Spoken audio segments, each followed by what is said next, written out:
Assalamualaikum warahmatullahi wabarakatuh.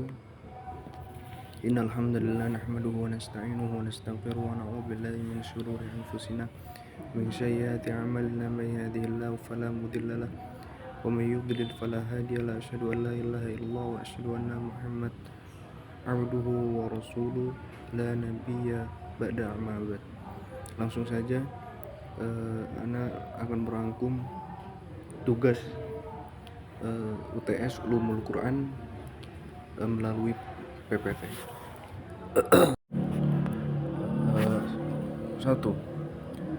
Nuzulul Quran. Nuzulul Quran adalah istilah yang merujuk pada peristiwa turunnya Al-Quran. Al-Quran diturunkan secara berangsur-angsur selama 23 tahun kepada Nabi Muhammad SAW melalui Malaikat Jibril.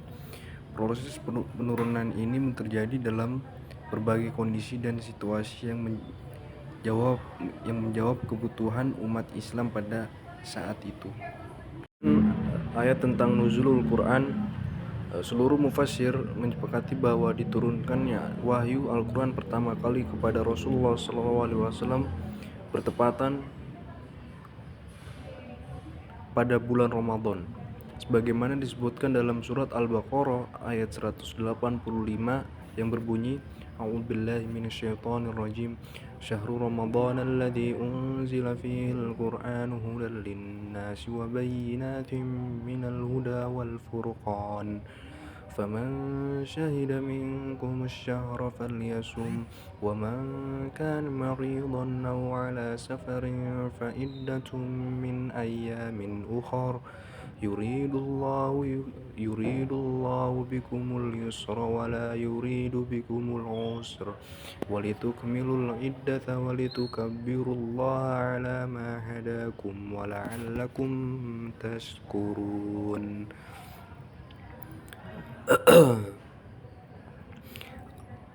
Artinya beberapa hari yang ditentukan itu ialah bulan Ramadan, bulan yang di dalamnya diturunkan permulaan Al-Quran sebagai petunjuk bagi manusia dan penjelasan mengenai petunjuk itu dan pembeda di antara yang hak dan yang batil.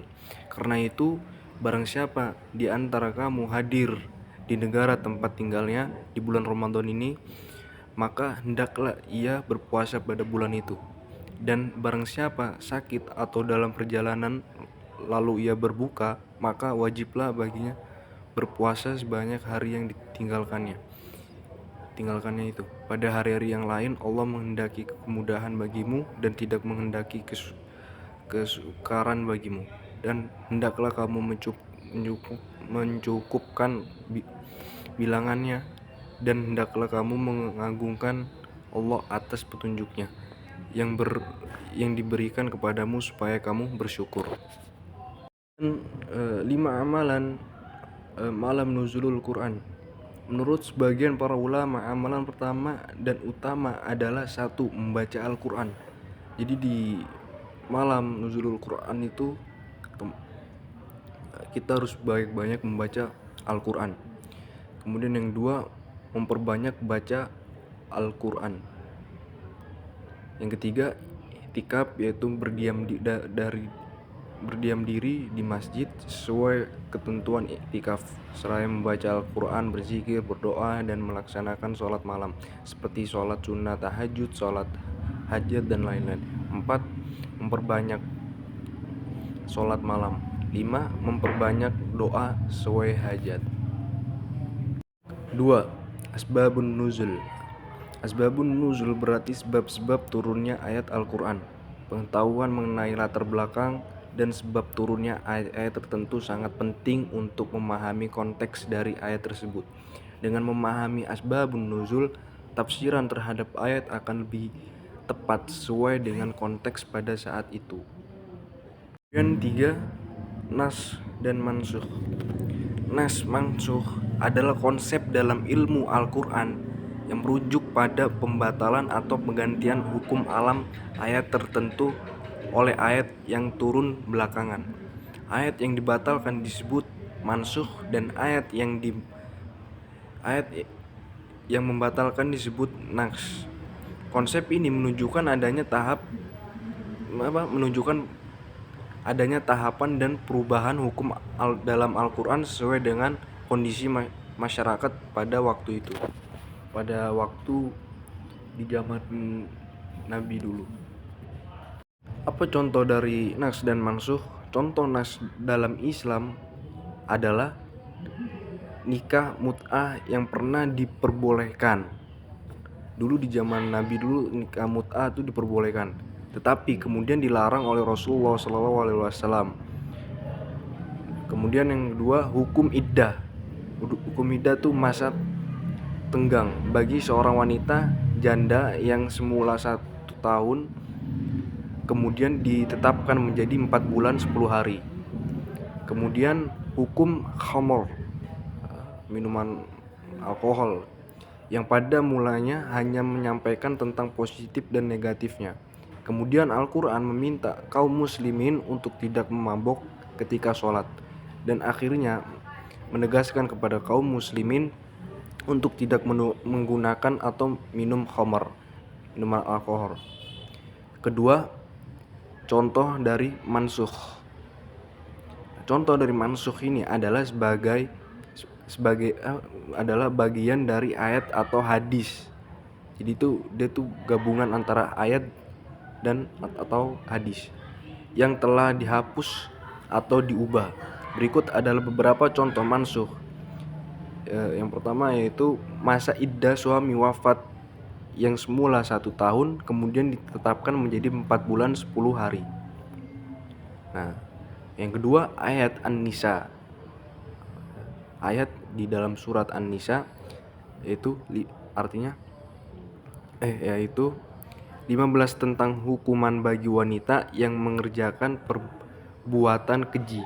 Kemudian dinaks, ya, dinaks itu yang tadi yang di atas dan diganti dengan ayat An-Nur ayat kedua. Kemudian yang ketiga, nas dan mansukh merupakan metode yang dibuat karena Al-Quran diturunkan secara berangsur-angsur, secara bertahap-tahap. Nas adalah ayat atau hadis yang menghapus, menggantikan atau mengubah hukum yang telah ditetapkan sebelumnya. Kemudian 4, ayat muhkam dan mutasyabih.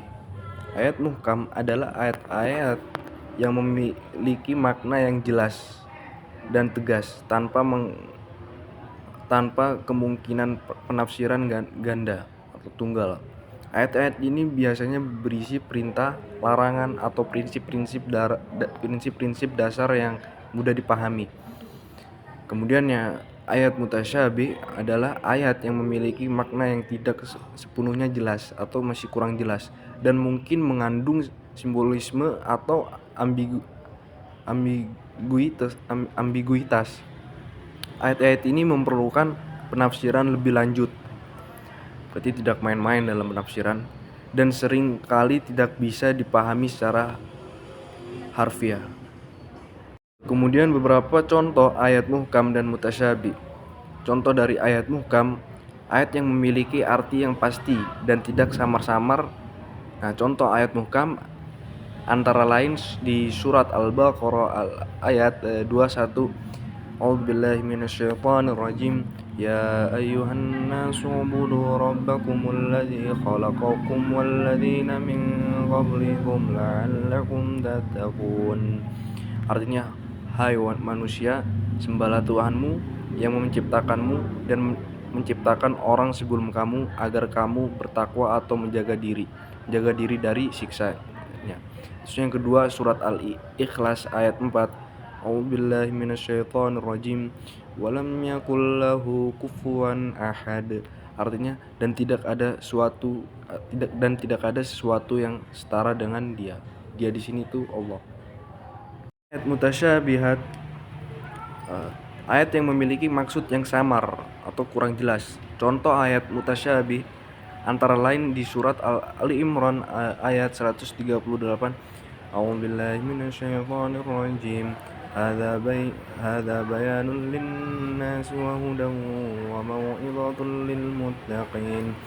Artinya inilah Al-Qur'an suatu keterangan yang jelas untuk semua manusia, petunjuk dan pelajaran bagi orang-orang yang bertakwa. Kemudian di surat At-Thaha ayat 110, A'udzubillahi minasyaitonir rajim. Ya'lamu ma baina aydihim wa ma khalfahum wa la yuhituna bihi ilman. Artinya, ya Allah mengetahui apa yang di hadapan mereka yang akan terjadi dan apa yang di belakang mereka yang telah terjadi, sedangkan ilmu mereka tidak dapat meliputinya. Ini adalah contoh-contoh dari ayat muhkam dan ayat mutasyabihat. Akan lebih tepatnya lagi akan saya simpulkan dari semua yang saya jelaskan dari tentang asbabun nuzul, nuzulul Quran, terus muhkam, tasyabihat. Kesimpulan dari 4 konsep tersebut adalah sebagian berikut. 1. Nuzulul Quran, yaitu proses turunnya Al-Quran secara bertahap selama 23 tahun kepada Nabi Muhammad SAW melalui malaikat Jibril sesuai kebutuhan umat saat itu, umat muslim saat itu, kondisinya saat itu. Terus yang kedua, asbabun nuzul, sebab turunnya ayat tertentu yang membantu memahami konteks historis dan sosial ayat. Historis ini cerita umat-umat terdahulu ya, sehingga tafsiran terhadap ayat lebih tepat. Kemudian yang ketiga, naks dan maksud. Konsep pembatalan atau penggantian hukum dalam Al-Quran di mana ayat baru atau naks menggantikan hukum ayat sebelumnya, mansukh, sesuai perkembangan kondisi umat muslim. Kemudian yang keempat, ayat muhkam dan mutasyabih, yaitu kategori ayat dalam Al-Quran di mana muhkam adalah ayat yang jelas dan tegas dalam maknanya, sedangkan mutasyabih adalah ayat yang memiliki makna samar atau simbolik. Nah, mengeluarkan penafsiran lebih dalam atau lebih jelas, harus benar-benar penafsirannya. Nah, secara keseluruhan konsep-konsep ini memberikan pemahaman tentang konteks turunnya Al-Quran, hukum yang berkembang, dan cara memahami makna ayat sesuai tingkat penjelasannya. Oke. Sampai sini saja pembahasan saya tentang ulumul Quran. Bila mana ada salah atau benarnya, itu kalau salahnya datangnya dari saya dengan syaitan, kalau ada yang benarnya itu datangnya dari Allah mutlak. Yaitu syukran. Assalamualaikum warahmatullahi wabarakatuh.